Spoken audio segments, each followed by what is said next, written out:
परिचय। शर्मिला, जैसा कि हम पहले ही चर्चा कर चुके हैं कि स्थल पर उगने वाले पादप निम्न में विभाजित हैं: थैलोफाइटा, ब्रायोफाइटा, ट्रैकियोफाइटा। क्या तुम्हें पता है ट्रैकियोफाइटा में संवहनी पादप शामिल होते हैं? हाँ, ये संवहनी पादप हैं टेरिडोफाइट, जिम्नोस्पर्म और एंजियोस्पर्म। हम टेरिडोफाइट के बारे में पहले ही चर्चा कर चुके हैं। अब हम जिम्नोस्पर्म यानी अनावृत बीजी और एंजियोस्पर्म यानी आवृत बीजी का अध्ययन करने जा रहे हैं।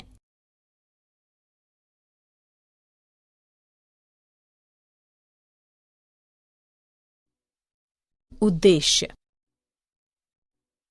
इस पाठ के अंत में आप निम्न करने में सक्षम हो जाएंगे: जिम्नोस्पर्म की मुख्य विशेषताएं जानना, जिम्नोस्पर्म में जनन, जिम्नोस्पर्म के विभिन्न प्रभागों का अध्ययन यानी साइकेडोफाइटा, गिंकगोफाइटा, जिनेटोफाइटा और कोनीफेरोफाइटा। एंजियोस्पर्म की मुख्य विशेषताओं का अध्ययन, एंजियोस्पर्म में जनन, कुछ महत्वपूर्ण एंजियोस्पर्म के जीवन चक्र को समझना, पादप जीवन चक्र और पीढ़ी एकांतरण का अध्ययन।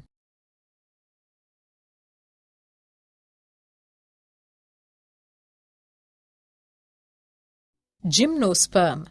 शब्द जिम्नोस्पर्म ग्रीक शब्दों जिम्नोस अनावृत और स्पर्म बीज से मिलकर बना है, इसलिए ये वे पादप हैं जिनमें बीजांड किसी भी अंडाशय भित्ति द्वारा बंद नहीं होते हैं। निषेचन के बाद विकसित बीज ढके नहीं होते हैं, अर्थात अनावृत होते हैं। जिम्नोस्पर्म में मध्यम आकार वाले वृक्षों से लेकर झाड़ियां और लंबे वृक्ष होते हैं। विशाल रेडवुड वृक्ष सिकुआ सबसे लंबी वृक्ष प्रजातियों में से एक है। यह इतना बड़ा वृक्ष है कि टोंगा जैसे वाहन इनके तने से होकर गुजर सकते हैं। जिम्नोस्पर्म संवहनी पादप हैं जो शंकु कहलाने काष्ठीय शंकुधर के शुष्कों पर बीज उत्पन्न करते हैं। जड़ें प्रायः मूसला जड़ें होती हैं। कुछ जीनस में जड़ें कवक, मूल, पाइनस के रूप में कवक से सहयोग कर लेती हैं, जबकि कुछ अन्य साइकस में प्रवाल मूल कहलाने वाली छोटी विशिष्ट जड़ें नाइट्रोजन N2 स्थिर करने वाले साइनोबैक्टीरिया के साथ सहयोग कर लेती हैं। तने अशाखित साइकस अथवा शाखित पाइनस सीड्रस हो सकते हैं। पत्तियां सरल या संयुक्त होती हैं। साइकस में पिच्छाकार पत्तियां कुछ वर्षों तक रहती हैं। साइकंड में पत्तियों का अंतस्थ गुच्छा और शंकुओं में बीज होते हैं। जिम्नोस्पर्म में पत्तियां अत्यधिक ताप, नमी और वायु को सहन करने के लिए अच्छी तरह से अनुकूलित होती हैं। कोनीफरों शंकु वृक्ष में सुई जैसी पत्तियां पृष्ठ क्षेत्रफल कम कर देती हैं। इनकी मोटी क्यूटिकल और गर्तिक रंध्र पानी की हानि कम करने में भी मदद करते हैं। जिम्नोस्पर्म। सभी साइकैड में नर और मादा अलग अलग पौधे होते हैं। जिम्नोस्पर्म विषम बीजाणु होते हैं, जिसका अर्थ है कि वे अगुणित लघु बीजाणु और वृहद बीजाणु बनाते हैं। बीजाणुधानी में दो प्रकार के बीजाणु उत्पन्न होते हैं। बीजाणुधानी बीजाणुपर्ण पर होती हैं, जो सप्रिल की तरह तने पर लगे रहते हैं, और शलथ अथवा सघन शंकुधर या शंकु बनाते हैं। शंकु पर लघु बीजाणुपर्ण और लघु बीजाणुधानी होती हैं, जिन्हें लघु बीजाणुधानिक या नर शंकु कहते हैं। लघु बीजाणु बहुत ही न्यूनीकृत नर युग्मकोद्भिद में विकसित होते हैं। न्यूनीकृत युग्मकोद्भिद परागकण कहलाता है। परागकण लघु बीजाणुधानी के भीतर विकसित होते हैं। जिस शंकु पर बीजांड या गुरु बीजाणुधानी के साथ गुरु बीजाणुपर्ण होते हैं, उन्हें गुरु बीजाणुधानी या मादा शंकु कहते हैं। नर या मादा शंकु या शंकुधर एक ही वृक्ष पर पाइनस या अलग अलग वृक्षों साइकस पर स्थित हो सकते हैं।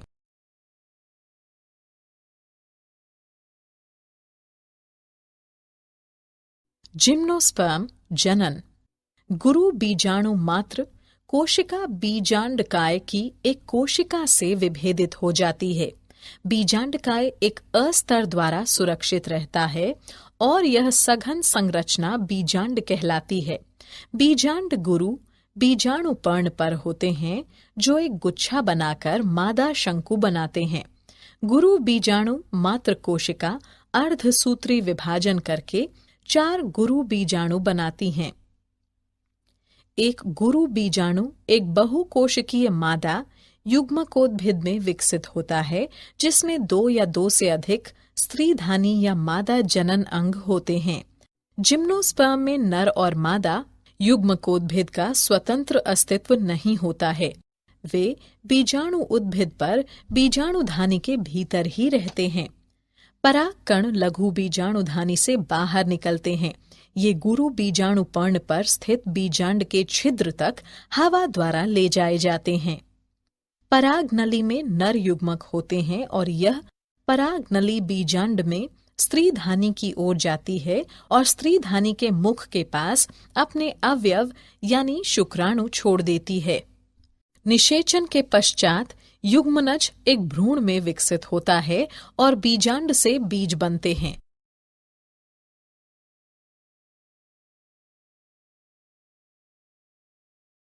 साइकेडोफाइटा। जिम्नोस्पर्म के 4 प्रभाग होते हैं।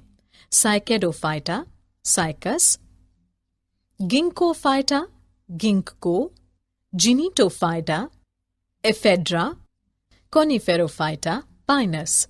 सबसे प्रसिद्ध प्रजाति साइकस रिवोल्यूटा है। इसकी पाम जैसे रूप के कारण सागो पाम या किंग सागो पाम के नाम से व्यापक खेती की जाती है। हालांकि यह एक सत्य पाम नहीं है। जातिगत नाम ग्रीक शब्द कोइकास से लिया गया है, जिसका अर्थ है एक प्रकार का पाम।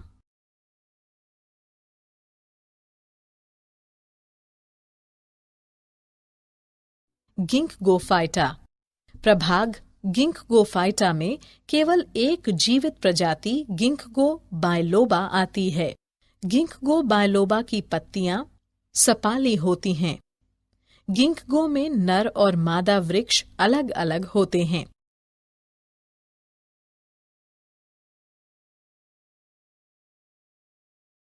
जिनिटोफाइटा। प्रभाग जिनिटोफाइटा में 3 वंश आते हैं।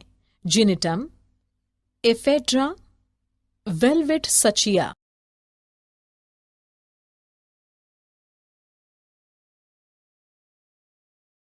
कोनिफेरोफाइटा। कोनिफेरोफाइटा जिम्नोस्पर्म का सबसे बड़ा और अधिक विविधता वाला प्रभाग है। अधिकतर कोनिफर्स सदाबहार होते हैं। इनमें वर्ष भर पत्तियां लगी रहती हैं। बहुत कम पर्णपाती होते हैं। एक ही समय पर अपनी सभी पत्तियां गिरा देते हैं।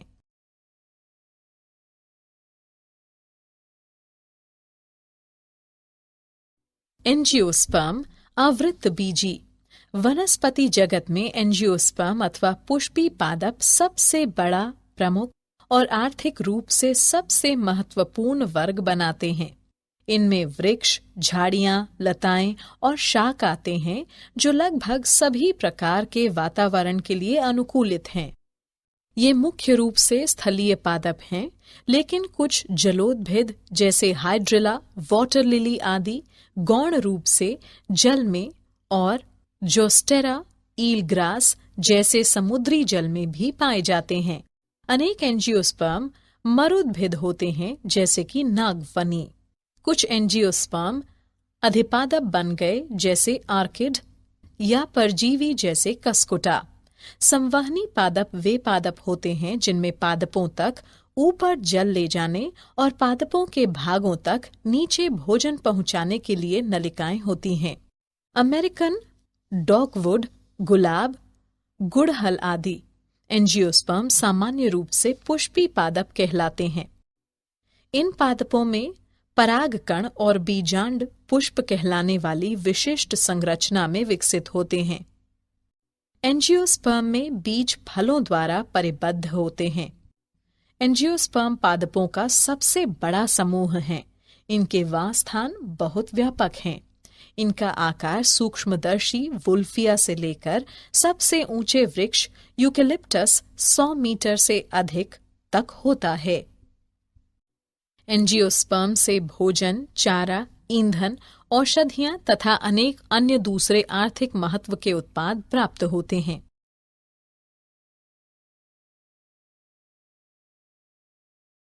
एंजियोस्पर्म जनन। एंजियोस्पर्म को 2 वर्गों में बांटा गया है। द्विबीजपत्री पौधों के बीजों में 2 बीजपत्र, जबकि एक बीजपत्री में केवल एक बीजपत्र होता है। पुष्प में नर लैंगिक अंग पुंकेसर है। प्रत्येक पुंकेसर एक बेलनाकार तंतु का बना होता है, जिसके शीर्ष पर एक परागकोश यानी परागपुट होता है। अर्धसूत्री विभाजन के बाद परागकोश में परागकण बनते हैं। पुष्प में मादा लैंगिक अंग स्त्री केसर अथवा अंडप होते हैं। स्त्री केसर में अंडाशय होता है, जिसके अंदर एक या एक से अधिक बीजांड होते हैं। बीजांड के अंदर बहुत ही न्यूनीकृत मादा युग्मकोद्भिद होता है, जिसे भ्रूण कोश कहते हैं। भ्रूण कोश भी अर्धसूत्री विभाजन द्वारा बनता है। इसलिए भ्रूण कोश की प्रत्येक कोशिका अगुणित होती है। प्रत्येक भ्रूण कोश में 3 कोशिकीय अंड समुच्चय, 1 अंड कोशिका और 2 सहायक कोशिकाएं, 3 प्रतिव्यासांत कोशिकाएं तथा 2 ध्रुवीय केंद्रक होते हैं। ध्रुवीय केंद्रक अंततः आपस में जुड़कर द्विगुणित द्वितीयक केंद्रक बनाती हैं। परागकण परागकोश से निकलने के बाद हवा या विभिन्न अन्य एजेंसियों द्वारा स्त्री केसर के वर्तिकाग्र पर स्थानांतरित कर दिए जाते हैं। यह परागगण कहलाता है। परागकण वर्तिकाग्र पर अंकुरित होते हैं और जिसके परिणाम स्वरूप परागनली बनती है। परागनली वर्तिकाग्र तथा वर्तिका के ऊतकों के बीच से होती हुई बीजांड तक पहुंचती है। परागनली भ्रूण कोश में प्रवेश करती है, जहां 2 नर युग्मक मुक्त होते हैं। इनमें से एक नर युग्मक अंड कोशिका के साथ संलयन करके एक युग्मनज यानी युग्मक संलयन बनाती है। दूसरा नर युग्मक द्विगुणित द्वितीयक केंद्रक के साथ संलयन करके त्रिगुणित प्राथमिक भ्रूण पोष केंद्रक बनाती है। 2 संलयन के कारण यह घटना द्विनिषेचन कहलाती है। यह एंजियोस्पर्म का अद्वितीय गुण है। युग्मनज 1 या 2 बीजपत्र के साथ एक भ्रूण में विकसित हो जाता है और प्राथमिक भ्रूण पोष केंद्रक भ्रूण पोष में विकसित हो जाता है, जो विकसित हो रहे भ्रूण को पोषण प्रदान करता है। सहायक कोशिकाएं और प्रतिव्यासांत निषेचन के बाद लुप्त हो जाती हैं।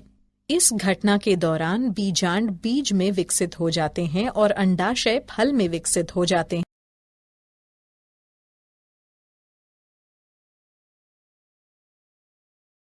एंजियोस्पर्म फल। फल पादप की एक संरचना है जिसमें इसके बीज होते हैं। फल पुष्पी पादपों का एक भाग है जो पुष्प के विशिष्ट ऊतकों, मुख्यतः एक या कई अंडाशयों से बनता है।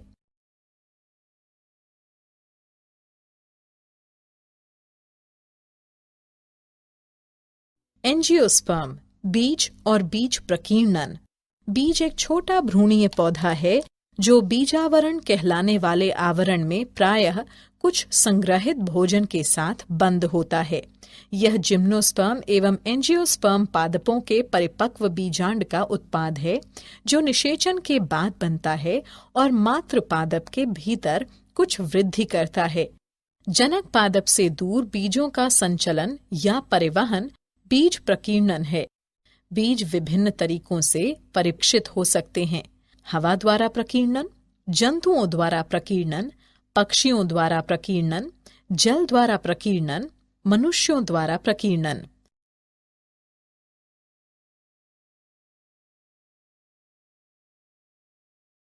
पादप जीवन चक्र। पीढ़ी एकांतरण। पादपों की दोनों अगुणित और द्विगुणित कोशिकाएं सूत्री विभाजन यानी माइटोसिस द्वारा विभक्त हो सकती हैं। इसके कारण विभिन्न पादपकाय अगुणित तथा द्विगुणित बनते हैं। अगुणित पादपकाय सूत्री विभाजन द्वारा युग्मक बनाते हैं जो युग्मकोद्भिद होता है। निषेचन के पश्चात युग्मनज भी सूत्री विभाजन द्वारा विभक्त होकर एक द्विगुणित स्पेरोफाइट या बीजाणुद्भदी पादपकाय बनाता है। अर्धसूत्री विभाजन द्वारा इस पादपकाय में अगुणित बीजाणु बनते हैं। बदले में ये सूत्री विभाजन द्वारा पुनः अगुणित पादपकाय बनाते हैं। इस प्रकार किसी भी लैंगिक जनन करने वाले पादप के जीवन चक्र के दौरान युग्मकों जो अगुणित युग्मकोद्भिद बनाते हैं और बीजाणु जो द्विगुणित स्पोरोफाइट बनाते हैं के बीच पीढ़ी एकांतरण होता है।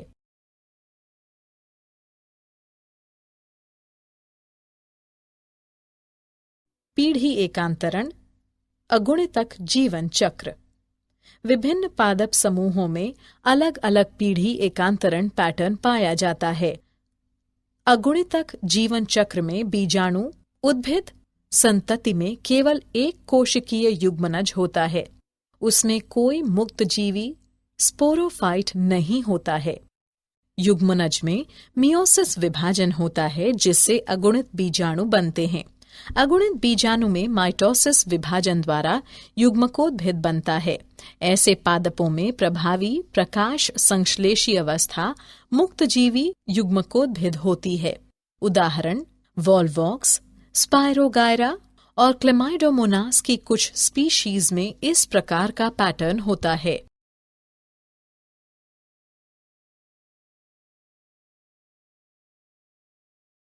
पीढ़ी एकांतरण द्विगुणितक जीवन चक्र। दूसरी तरफ एक और प्रकार है जिसमें द्विगुणित बीजाणुद्भिद पादप की प्रभावी प्रकाश संश्लेषी मुक्त प्रावस्था है। यह बहुकोशिकीय मृतजीवी या स्वपोषी मुक्त लेकिन अल्पायु अगुणित युग्मकोद्भिद के साथ एकांतरण करता है। उदाहरण कुछ शैवाल जैसे एक्टोकाप्रस, पॉलीसाइफोनिया, कैल्प और फाइकस अगुणितक द्विगुणितक हैं।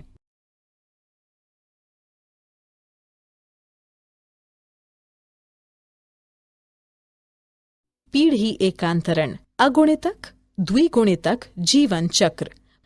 प्रभावी मुक्त प्रकाश संश्लेषी थैलसाब अथवा सीधी अवस्था अगुणितक युग्मकोद्भिद में होती है और यह जुड़े रहने और पोषण के लिए पूर्ण अथवा आंशिक रूप से युग्मकोद्भिद पर निर्भर अल्पजीवी बहुकोशिकीय बीजाणुद्भिद के साथ एकांतरण करता है। युग्मोद्भिद प्रवस्था एक कोशिकीय से लेकर कुछ कोशिकीय अगुणित होती है। उदाहरण सभी बीज वाले पौधे अर्थात जिम्नोस्पर्म और एंजियोस्पर्म में यह पैटर्न होता है।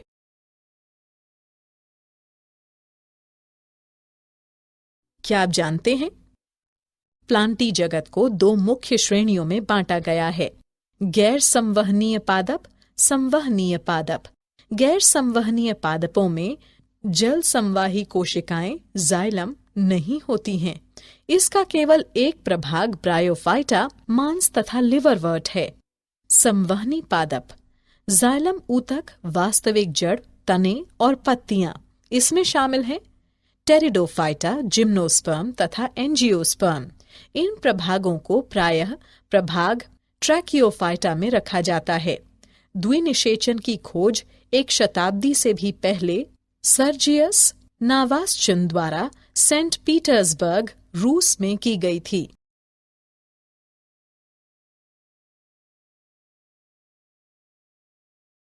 सारांश। आइए हमने जो कुछ सीखा है उसे संक्षेप में दोहराएं।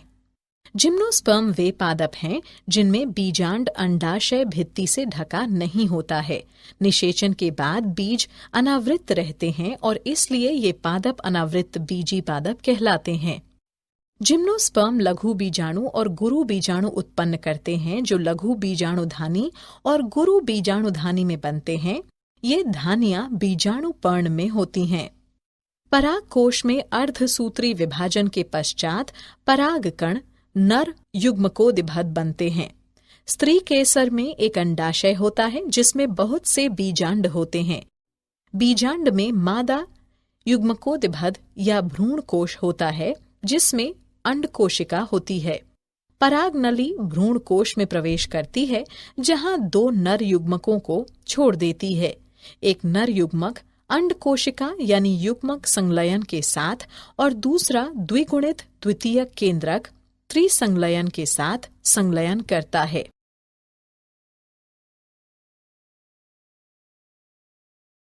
दो संलयन की यह घटना द्विनिषेचन कहलाती है और यह एंजियोस्पर्म का अद्वितीय गुण है। एंजियोस्पर्म में नर लैंगिक अंग पुंकेसर और मादा लैंगिक अंग स्त्री केसर एक ही